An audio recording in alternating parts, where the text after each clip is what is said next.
গুৱাহাটীত মহিলাৰ চাঞ্চল্যকৰ মৃত্যু হৈছে এটা চাঞ্চল্যকৰ ঘটনা সংঘটিত হৈছে চিপ্ৰ অৱস্থাত উদ্ধাৰ কৰা হৈছে সংগীতা নিশাত নামৰ এগৰাকী মহিলা স্বামীৰ বিৰুদ্ধে সংগীতাক হত্যা কৰাৰ অভিযোগ উত্থাপিত কৰিছে পৰিয়ালৰ লোকে আঢ়ৈ মাহ পূৰ্বে বিবাহ পাশত আবদ্ধ হৈছিল উত্তৰ প্ৰদেশৰ সংগীতা ৰাজেশ কেওট নামৰ যুৱকজনৰ সৈতে বিবাহ পাশত আবদ্ধ হৈছিল সংগীতা বিয়াৰ পিছৰে পৰা স্বামী পৰিয়ালে সংগীতাক চলাই ৰাখিছিল মানসিক হাৰাশাস্তি কৰ্মসূত্ৰে গুৱাহাটীৰ বাসিন্দা মহিলাগৰাকীৰ স্বামী পৰিয়াল এপিডিচিএলৰ কৰ্মচাৰী ৰাজেশ কেওট উত্তৰ প্ৰদেশৰ পৰা গুৱাহাটীত উপস্থিত হৈছে ইতিমধ্যে সংগীতাৰ পৰিয়াল আৰু ভঙাগড় থানাত ৰাজেশৰ বিৰুদ্ধে দাখিল কৰিছে এজাহাৰ পিতৃ পৰিয়ালে এটা চাঞ্চল্যকৰ ঘটনা সংঘটিত হৈছে বিভিন্ন সময়ত দেশৰ বিভিন্ন প্ৰান্তত বা ৰাজ্যত বিভিন্ন সময়ত এনে ধৰণৰ ঘটনা সংঘটিত হৈ আছে বহু সময়ত যৌতুকৰ বাবে এনেদৰে হাৰাশাস্তি চলোৱাৰ বাবে মৃত্যু খাবুতিব লগা হয় বহু বুৱাৰীয়ে বা আত্মহত্যাৰ দৰে চৰম পন্থা বাছি ল'ব লগা হয় তেনে ঘটনা সংঘটিত হৈছে এবাৰ গুৱাহাটীৰ এগৰাকী মহিলাৰ মৃতদেহ উদ্ধাৰ কৰা হৈছে চিপ্ল অৱস্থাত উদ্ধাৰ কৰা হৈছে সংগীতা নিশাত নামৰ মহিলাগৰাকী স্বামীৰ বিৰুদ্ধে সংগীতাক হত্যা কৰাৰ অভিযোগ উত্থাপিত হৈছে মাত্ৰ আঢ়ৈ মাহ পূৰ্বে বিবাহ পাশত আবদ্ধ হৈছিল আৰু বিবাহ পাশত আবদ্ধ হোৱাৰ পাছৰে পৰা বিভিন্ন মানসিক নিৰ্যাতনাৰ সন্মুখীন হৈ আহিছিল সংগীতা যাৰ বাবে হয়তো এই চৰমপন্থা বাছি লোৱা বুলি সন্দেহ কৰা হৈছে ৰাজেশ কেওট নামৰ লোকজনৰ সৈতে বিবাহ পাশত আবদ্ধ হৈছিল আৰু এপিডিচিএলৰ কৰ্মচাৰী হৈছে ৰাজেশ কেওট বিবাহৰ পাছৰে পৰা হাৰাশাস্তিৰ সন্মুখীন হৈ আৰু অৱশেষত এনেদৰে চৰমপন্থা বাছি লোৱাৰ সন্দেহ কৰা হৈছে অৱশ্যে এয়া হত্যা নে আত্মহত্যাকে এতিয়ালৈকে স্পষ্ট হোৱা নাই কাৰণ ঘটনাটো এতিয়াও ৰহস্যৰ আৱৰ্তত আছে ইফালে উত্তৰ প্ৰদেশৰ পৰা আহি উপস্থিত হৈছে সংগীতাৰ পৰিয়াল তেওঁলোকে আৰক্ষীৰ কাষ চাপিছে আৰক্ষী থানাত দাখিল কৰিছে এজাহাৰ হয়তো আৰক্ষীৰ তদন্ততে পোহৰলৈ আহিব প্ৰকৃততে ঘটনাটো কি নে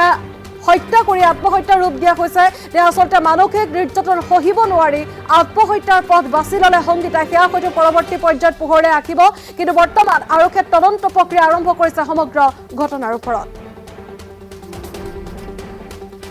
আৰু ফোন লাইনত আছে আমাৰ সাংবাদিক কবিতা আমি কবিতাৰ ওচৰলৈ গৈছো কবিতা এটা চাঞ্চল্যকৰ ঘটনা মানসিক নিৰ্যাতন সহিব নোৱাৰি পুনৰ বুৱাৰী যেটো এনেধৰণৰ আত্মহত্যাৰ ঘটনা সংঘটিত হৈছে প্ৰকৃততে কি আমি আপোনাৰ ওচৰলৈ আহিছো কবিতা নিশ্চয়কৈ বৰ্তমান যেহেতু আমি আপোনালোকক ভিজুৱেল যোগে দেখুৱাই যাবলৈ চেষ্টা কৰিছো তৰুণনগৰ মহানগৰীৰ তৰুণনগৰত এই মহিলা মৃত্যুক লৈ চাঞ্চল্যকৰ সৃষ্টি হোৱা দেখিবলৈ পোৱা গৈছে উত্তৰ প্ৰদেশৰ এগৰাকী মহিলাৰ ৰহস্যজনক মৃত্যু আৰু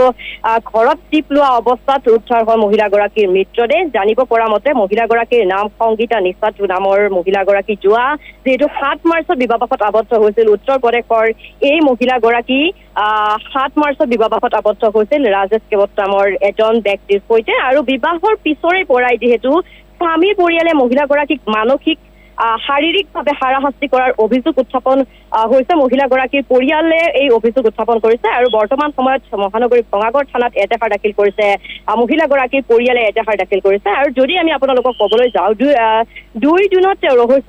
ৰহস্যজনকভাৱে যিহেতু কালিৰ দিনটোত ৰহস্যজনকভাৱে টিপ লোৱাৰ অৱস্থাতেই উদ্ধাৰ হয় মহিলাগৰাকীৰ মৃতদেহ আৰু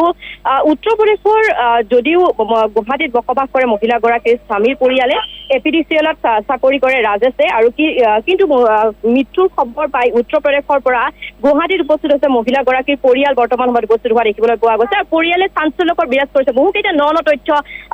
দাখিল কৰিছে বুলি ক'ব লাগিব আৰক্ষীৰ হাতত যিহেতু বহুকেইটা তথ্য আহি পৰিছে ভঙাগড় থানাত মহিলাগৰাকীৰ স্বামীৰ পৰিয়ালৰ বিৰুদ্ধে এজাহাৰ দাখিল কৰিছে মহিলাগৰাকীৰ পৰিয়ালে এজাহাৰ দাখিল কৰিছে আৰু স্পষ্টভাৱে যিহেতু তেওঁলোকে উল্লেখ কৰিছে এয়া মহিলাগৰাকীৰ স্বামীৰ বিৰুদ্ধে হত্যাৰ অভিযোগ যিহেতু তেওঁলোকে আনিছে মহিলাগৰাকীৰ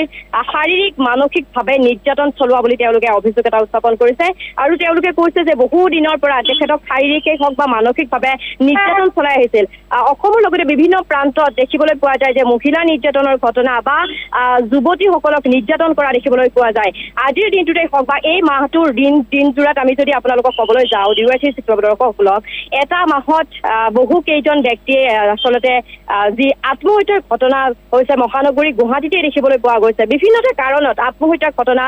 বাৰুকৈ বৃদ্ধি হোৱা দেখিবলৈ পোৱা গৈছে আৰু আমি আপোনালোকক দেখুৱাই যাবলৈ চেষ্টা কৰিছো ভিজুৱেল যোগে এই দৃশ্য পোনপটীয়া সম্প্ৰচাৰ যোগে দেখুৱাই যাবলৈ চেষ্টা কৰিছো মহানগৰীৰ তৰুণনগৰত এই মহিলাৰ মৃত্যুক লৈ চাঞ্চল্যকৰ বিৰাজ কৰা দেখিবলৈ পোৱা গৈছে উত্তৰ প্ৰদেশৰ এগৰাকী মহিলাৰ ৰহস্যজনকভাৱে মৃত্যু হৈছে ঘৰত টিপ লোৱা অৱস্থাত উদ্ধাৰ হোৱা মহিলাগৰাকীৰ মৃতদেহ বৰ্তমান উত্তৰ প্ৰদেশৰ পৰা তেওঁৰ যি পৰিয়াল উত্তৰ প্ৰদেশৰ পৰা সংগীতাৰ পৰিয়াল আহি ইয়াত উপস্থিত হৈছে সংগীতাৰ যি আত্মীয় কুটুম্বই তেওঁলোকে উল্লেখ কৰিছে যে শাৰীৰিকেই হওক বা মানসিকভাৱে নিৰ্যাতন চলাইছিলে নেকি আৰু তাৰ ফলতেই তেখেতে মৃত্যুক সাৱটি ল'লে নেকি তাক লৈ এটা বহুকেইটা প্ৰশ্ন উত্থাপন হোৱা দেখিবলৈ পোৱা গৈছে আমি বৰ্তমানে তদন্ত অব্যাহত ৰাখিছোঁ তাৰপিছত সমগ্ৰ ঘটনা আমি DYT চিকিৎসকসকলক জনাবলৈ চেষ্টা কৰিম যিহেতু সাধাৰণতে এনেসমূহ ঘটনা বহু সময়ত কিন্তু যৌতুকৰ বাবে সংঘটিত হোৱা দেখিবলৈ পোৱা যায় গতিকে সংগীতা নিশাত নামৰ যিগৰাকী মহিলা এনেধৰণৰ এটা চৰম পন্থা বাছি ল'ব লগা হ'ল গতিকে তেওঁ কি কাৰণত মানসিক নিৰ্যাতনৰ সন্মুখীন হ'ব লগা হৈছিল কিবা টকা পইচা বিচাৰি নে অন্য কিবা কাৰণত এনেদৰে আত্মহত্যাৰ পথ বাছি ল'ব লগা হ'ল আমি পুনৰ আপোনাৰ ওচৰলৈ আহিছোঁ কবিতা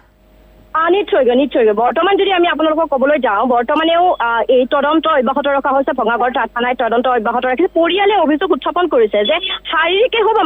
মানসিকভাৱে নিৰ্যাতন চলাইছিলে আৰু নিৰ্যাতনৰ ফলতেই তেখেতে এই পন্থা বাছি ল'লে নেকি তাক লৈ এটা চাঞ্চল্যকৰ বিৰাজ কৰা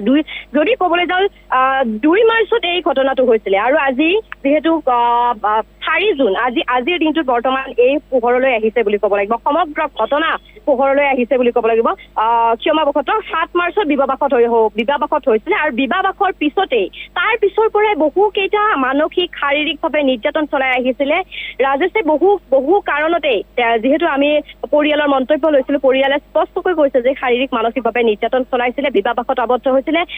APTCL তেখেতে চাকৰি কৰিছিলে ৰাজেশে আৰু তাৰ পিছৰ পৰাই তেখেতে বহুকেইটা কাৰণ পৰিয়ালৰ লোক ইয়াতে নাথাকে পৰিয়ালৰ লোক উত্তৰ প্ৰদেশত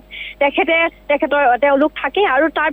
বৰ্তমান সময়ত সকলো তদন্ত অব্যাহত ৰখা হৈছে আৰক্ষীয়ে সকলো তদন্ত অব্যাহত ৰাখিছে আৰু পৰিয়ালৰ পৰা আমি কিছু তদন্ত উলিয়াবৰ কাৰণে চেষ্টা কৰিছোঁ সমগ্ৰ ঘটনা যে এয়া যৌতুকৰ বাবে আত্মহত্যা কৰা হ'ল নেকি বা তেওঁক হত্যা কৰা হৈছে নেকি তাক লৈ বহুকেইটা যিহেতু প্ৰশ্ন উত্থাপন হৈছে সেই কথা আমি জনাবৰ কাৰণে চেষ্টা কৰিম কবিতা শৰ্মা এই মুহূৰ্তত আমি আপোনাক ধন্যবাদ জনাইছোঁ পৰৱৰ্তী পৰ্যায়ৰ শেহতীয়া তথ্যৰ বাবে আমি পুনৰ আপোনাৰ ওচৰলৈ অহাৰ চেষ্টা কৰিম বৰ্তমান আৰক্ষীৰ তদন্ত প্ৰক্ৰিয়া অব্যাহত আছে আৰক্ষীৰ তদন্ত লগতে মৰণোত্তৰ পৰীক্ষাৰ প্ৰতিবেদনেহে সমগ্ৰ ঘটনা পোহৰলৈ আনিব প্ৰকৃততে এয়া সত্য নে আত্মহত্যা